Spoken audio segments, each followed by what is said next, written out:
I ended my 10-part documentary about the fall of the Cabal with a promise. A promise to dive deeper into the story behind the darkness in this world we live in. What happened? How did we get to this point? Who is the Cabal? And what is their exact agenda? Are you ready to go further down the rabbit hole? Well, fasten your seatbelts, for this is going to be one heck of a ride. Those who rule the world, those truly in command, are referred to as the Illuminati or Cabal. Not many people are aware of their presence, let alone their identity. We have grown to believe that our countries are ruled by presidents, by kings and queens and governments. But the truth is, these are mere puppets on a string. Who pull the strings? This small yet mysterious and elusive group that forms shadow governments and who play the world and all of humanity like gods playing chess. Is the Cabal for real? Or is it just a myth, blown out of proportion by conspiracy theorists looking for a common enemy?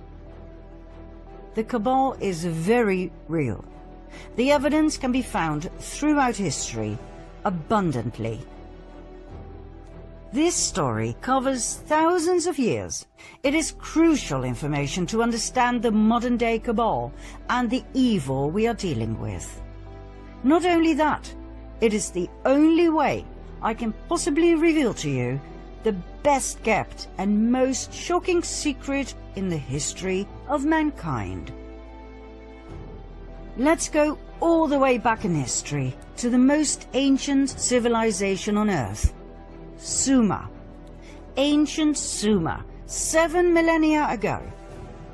What we know stems back from the early writings on clay tablets, written down in cuneiform script. The Sumerian civilization was a highly developed and advanced society with grand cities, temples, and pyramids. Archaeological findings tell us the cities had amazing mosaics, elaborate streets, housing blocks, indoor plumbing, toilets with water flushing systems, and much more. The Temple of Inanna at the ancient city of Uruk still baffles us today with its splendor, its vibrant colors and depictions of strange animal creatures. Inanna was the ancient Sumerian goddess associated with love, beauty, sex, war, and political power. She was later worshipped by the Akkadians, Babylonians, and Assyrians under the name of Ishtar or Asherah. Many researchers now believe she was Isis of the Egyptians, Diana of the Greeks, and Venus of the Romans. She was the consort of Baal, the deity who demanded child sacrifice. We shall later see whether this is true or not. The ancient culture of Sumer and its polytheistic religion expanded towards the northwest into Babylonia, then even further west. It went to what we now know as Canaan and Phoenicia. More about this group later. There was a second group. They went further north, all the way to the region we now call Ukraine and southern Russia, between the Black Sea and the Caspian Sea. There they took on the name Khazars and called their new homeland the Kingdom of Khazaria, after their ancestors. Joseph Chagan, king of the Khazars, explained in a letter to the foreign secretary of the Caliph of Cordoba, Hasdai ibn Chaprut, that his people were direct descendants from Japheth, son of Noah. Khazaria was right at the center of the northwestern Silk Road. Merchants who traveled through Khazaria had to pay toll, a lucrative way to swell the coffers of the kingdom. The Khazars were different than the peoples from the surrounding countries. They were described as thieves and spies. They were said to be lawless people, who lived a life of sin, of sexual extremities, and of cruelty. They would murder travelers from other countries and adopt their identity. They were masters of deceit. And, last but not least, they were said to worship Baal, also referred to as Moloch, a representation of Lucifer that demanded child sacrifice. In return, Baal was said to reward them with riches, with fame and fortune. The neighboring countries despised them. They hated their sacrificial rituals in which they threw babies into the flames or cut them open to drink their blood and eat their flesh, claiming it gave them incredible power and energy and eternal youth. Urged by these surrounding peoples, the Russian ruler knew he had to do something.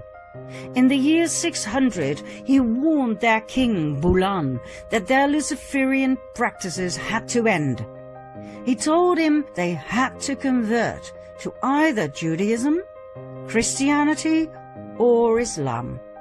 The choice was his. Bulan chose Judaism. But he did not really convert. He merely took elements from Judaism and forged them into his own Luciferian belief. King Bulan and his people lived on and prospered. Nothing much had changed, except for the fact that for outsiders they now called themselves Judeans, which they were not.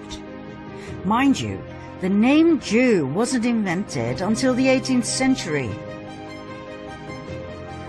4 centuries went by. In 965 AD, the Russian ruler, Grand Prince of Kiev, Sviatoslav I, felt they had gone too far with their continued devil-worshipping and child sacrifice. He decided to wipe them out. But the Khazars had their spies everywhere, and the Russian cunning plan was brought to the ears of the Khazarian king, who, just in time, fled the country with his 25 wives and 60 concubines, all of the nobility, plus an enormous amount of gold and silver. The entire exodus of royalty and nobility went via Hungary to Poland, then from Germany southward to France and Spain. Everywhere they went, some were left behind. In order to reveal their true identity, they called themselves Ashkenazi Judeans, knowing very well that their new home countries would not exactly be eagerly awaiting Luciferian Khazars. Ashkenaz, by the way, was the name of a region they inhabited during their migration from Sumer to Babylonia to the Caucasus. Like all regions at that time, this one too was called after the descendants of Noah, Ashkenaz being a grandson of Japheth and great-grandson of Noah. Now don't worry, you don't have to remember any of this. We just need to tell you from a historical point of view. It does explain a lot though, as Japheth, son of Noah, had 2 grandsons, Ashkenaz and Togarma, who became arch-enemies according to rabbinic literature.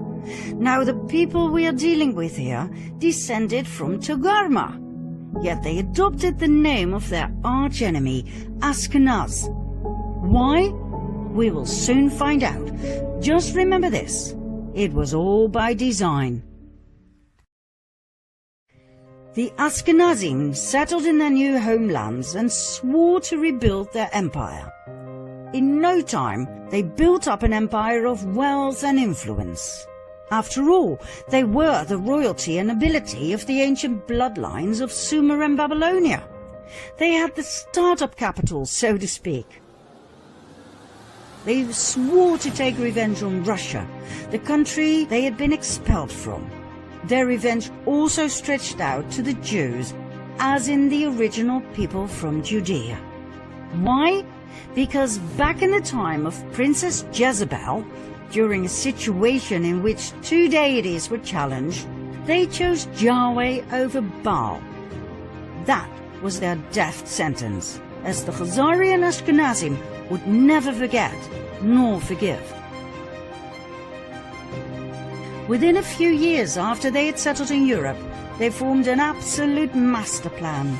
A plan so big, so intelligent, and so evil, it would change the fate of the world forever. One of the Khazarian families that had joined the exodus from Khazaria was the Rothschild family. That's right, the Rothschilds I talked about in part 2 of my previous series. They settled in Frankfurt, Germany, where they became wealthy and powerful through trade and banking. They called southern Germany Ashkenaz, as a tribute to their ancestry. They offered notes to travelers who left behind their gold and silver, safely stored in the vaults of the Rothschilds, banknotes against deposits. This way they collected an unprecedented amount of riches that, combined with the interest they received, were further used to extend their wealth and thus their power. Meyer Amschel Rothschild had 5 sons who became powerful bankers in 5 large cities: Frankfurt, London, Paris, Vienna, and Naples. In no time, they gained financial power over all of Europe. They became the personal bankers of kings and queens. They even became the treasurers of the Vatican.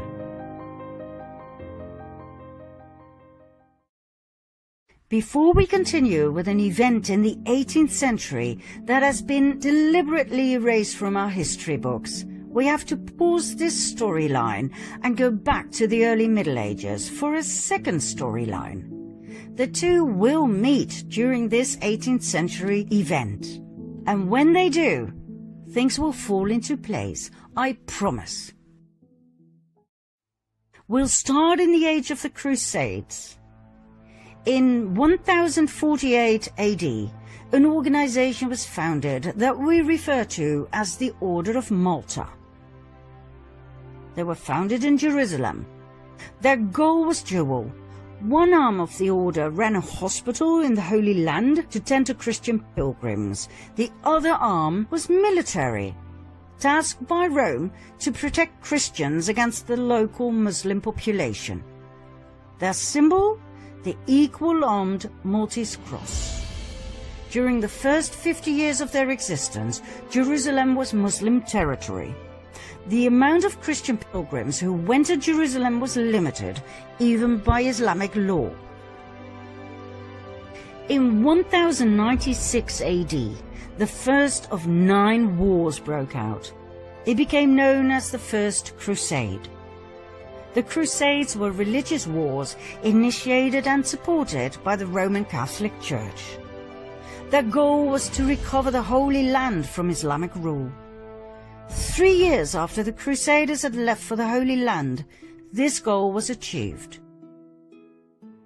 Godfrey de Bouillon and his brother Baldwin, leaders of the First Crusade, became rulers of Jerusalem.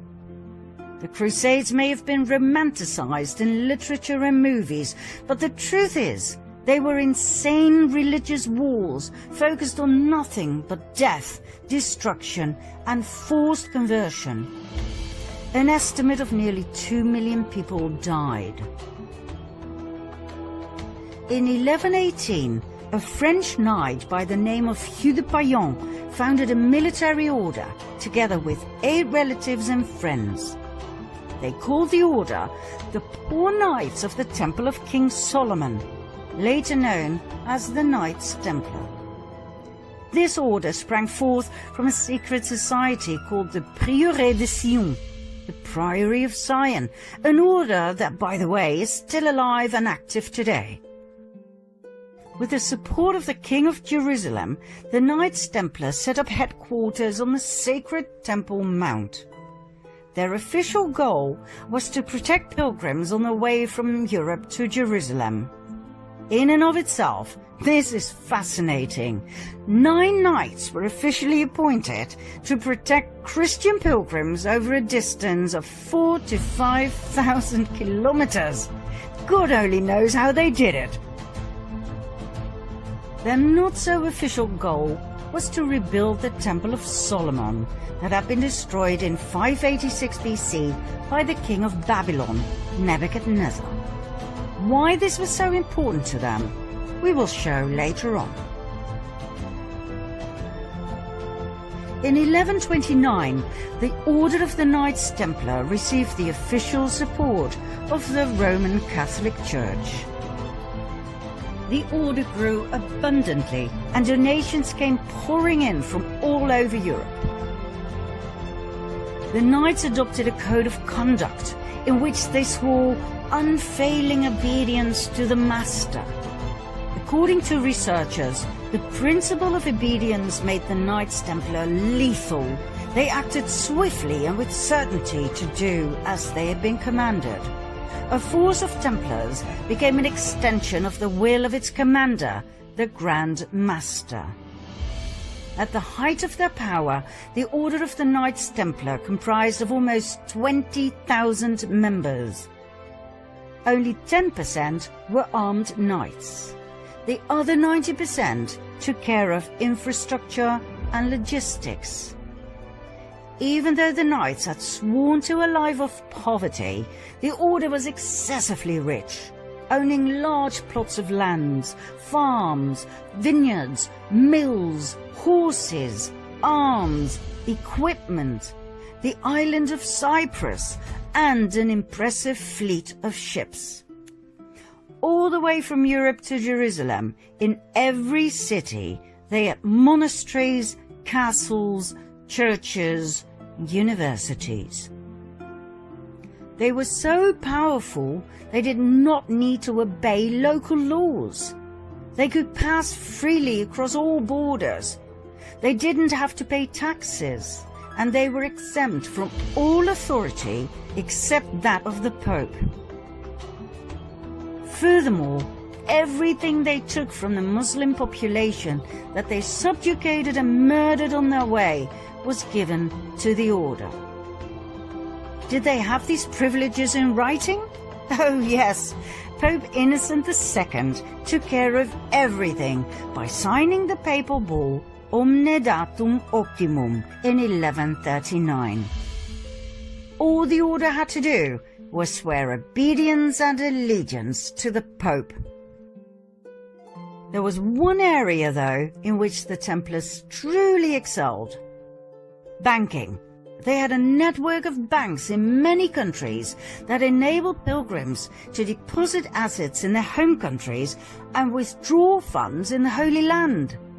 By the 13th century, the Templars had become such competent and trusted bankers that European kings and nobles who embarked on crusades to the Holy Land often forwarded large cash sums to the Templars that could be withdrawn later so they could pay their armies. The Templars even gave out loans to rulers. They excelled in everything they did, for which they were overloaded with donations, gifts, fame and fortune. However, in the early 14th century, the Knights Templar met their final destiny: King Philip IV of France. This man was heavily indebted by the order. When he asked for even more loans, the order refused. King Philip decided it was time for the Knights Templar to meet their maker. On Friday the 13th of October 1307, a multitude of knights were arrested, including their Grand Master, Jacques de Molay.